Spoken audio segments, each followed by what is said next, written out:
maybe there's something in my past that makes me think that children need to be protected more than, and you know, and not only sad, I think I also got angry, you know, when I discovered that. Like, how dare you?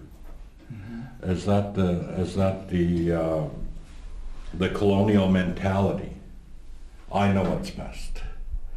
And not only I know what's best, I'm the man. I know what's best. You women go over there, you children go over there, you do that way. Where's love? Where's Jesus? And where's all your teachings that you talk about when you don't do that for your children? So I'll always remember that. You know, the first time I heard that, I just about, you know, so that was kind of a cultural awakening.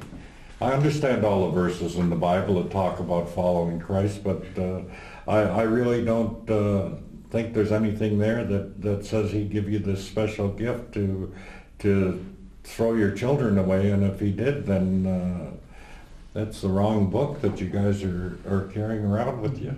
Thank you very much, Jeff Peters. I'm sorry.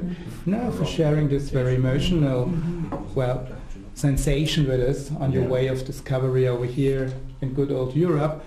So I think this is a very a good point to open the floor now up to your questions. So simply mingle in whatever you're interested in. There's one more guest from the United States, Kimberly, back there. So she's also a member of the group. Yes. So sorry ask Kimberly anything. Yes. Whatever you want to know or came up to your mind now, listening to us here up front, just talking and discussing and exchanging, sharing ideas, emotions, experience, background, just chip in. Or if you're interested in Susan's film project, if you want to have more background from a more scientific point of view, academic point of view, just take your chance, either in German or in English, whatever you prefer. Maybe it's been a lot of information for you now, with all the film, all the talk. Absolutely. See, and now you're getting an understanding of our travels, where we're coming to these events, and we're doing, we drive for 8 hours, and then we do 4 hours, and we sleep for 6 hours, and we get up and we do it all over and over again, and we've taken in a lot. We'd have liked to have taken in a lot more, but we've traveled a lot, and of course we had to go to the museum where the Indians are. Carl May, because of Carl May? Carl May, yeah. And meet Winnetou there. and he was standing right out up front holding some cigars like this, and he was happy to see us. But they have some very precious items in that museum that come from my people.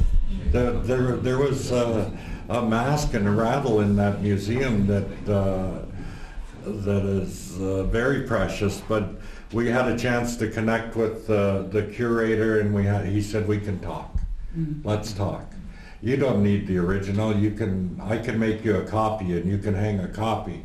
All you want to see is the image. Why would you want to have something that's sacred to us behind glass?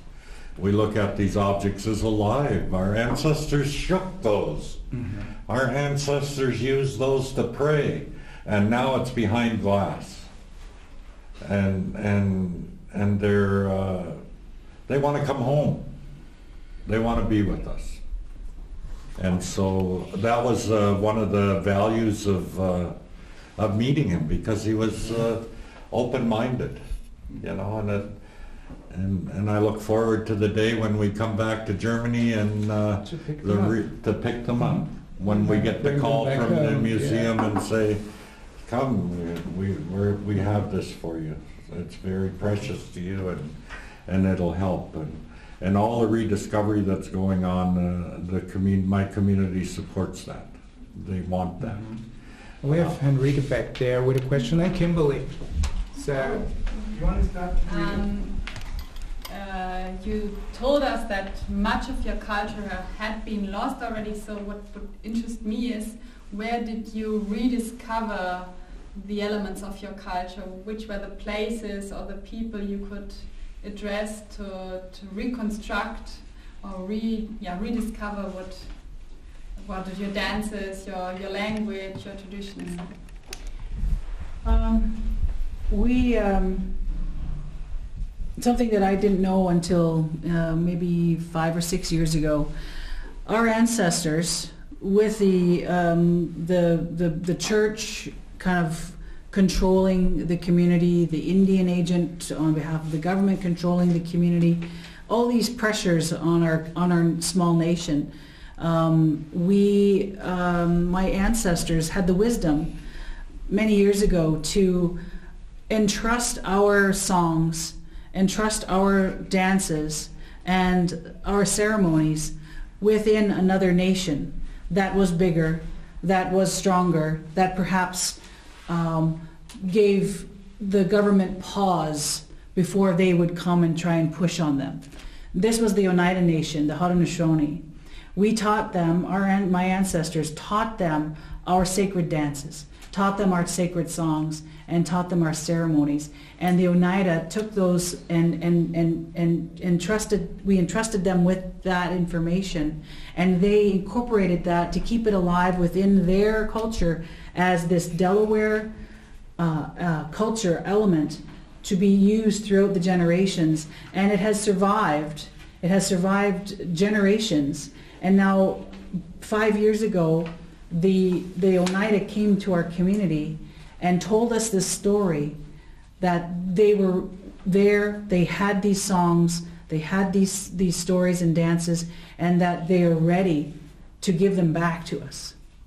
Now, we have since then started learning. Some of our community members are starting to learn those songs, starting to learn those dances. And they're fascinating dances. They're amazing. I've never seen them before in my life. I used to dance in powwow when I was a girl, and there was a certain way of dancing, but it wasn't Delaware. It was powwow dancing. This is Delaware. And it's the most beautiful thing I've ever seen in my life. And if you come tomorrow night, I'm going to try and pull a little clip that we recorded at that event where the Oneida men danced this dance, and our people pulled in behind. And it's absolutely fascinating. So that was one of the things that I was very proud of, that my people knew that it was going to become harder and harder for us to withstand the pressure and not lose these precious things. So we gave them to one of our sister nations. Absolutely. Kimberly, you want to come in? Oh, no, I just had a comment, I guess, that your moderating style and your flow of keeping these questions and segueing into the next, I really enjoyed, listening to that style of questioning, and it just led into one another. Thank I you. appreciate that. Thanks.